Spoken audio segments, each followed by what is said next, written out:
Hi குட்டீஸ், எல்லாரும் எப்படி இருக்கீங்க? இன்னைக்கு உங்களுக்கு ஒரு சூப்பரான காக்கா கதை சொல்ல போகிறேன். 2 காக்கா தன்னோட குட்டி காக்காவை எப்படி காப்பாத்துதுன்னு பார்க்கலாமா? வாங்க பார்க்கலாம்.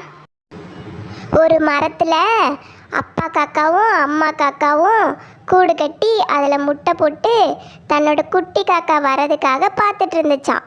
அப்போது அங்கே ஒரு பாம்பு வந்துச்சான். அந்த பாம்பு அந்த முட்டைகளை எல்லாம் சாப்பிட்லான்னு அந்த மரத்துக்கு கீழேயே நின்று பார்த்துட்டு இருந்துச்சான். அப்போது அம்மா காக்கா சொல்லிச்சான், இந்த பாம்பு திரும்பவும் வந்துருச்சு, நம்ம முட்டைகளெல்லாம் சாப்பிட போகுது, இப்போ நம்ம என்ன செய்யறது? கவலைப்படாத, இதுக்கு ஒரு நல்ல முடிவு நான் பண்ணுறேன் அப்படின்னு சொல்லிட்டு அப்பா காக்கா ஊருக்குள்ளே பறந்து போச்சான். அங்கே ஒருத்தவங்க நகையெல்லாம் கழட்டி வச்சுட்டு படுத்து தூங்கிட்டு இருந்தாங்களாம்.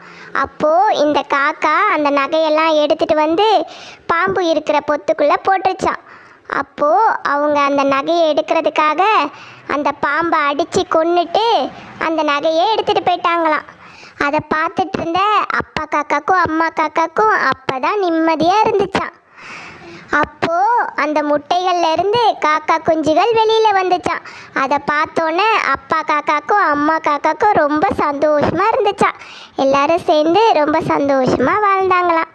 குட்டீஸ், இந்த கதை உங்களுக்கு பிடிச்சிருக்கா? அந்த காக்கா எப்படி அறிவுபூர்வமாக யோசித்து தன்னோட குட்டி குஞ்சு காக்காங்களை காப்பாற்றுச்சு பார்த்தீங்களா?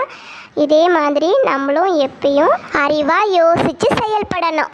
ஓகேவா குட்டீஸ்? குட்டீஸ், நம்ம சேனலை சப்ஸ்கிரைப் பண்ணி வச்சுக்கோங்க. அப்போ தான் நான் போடுற கதைகள் எல்லாம் உங்களுக்கு வரும். ஓகேவா குட்டீஸ்? பாய், தேங்க்யூ.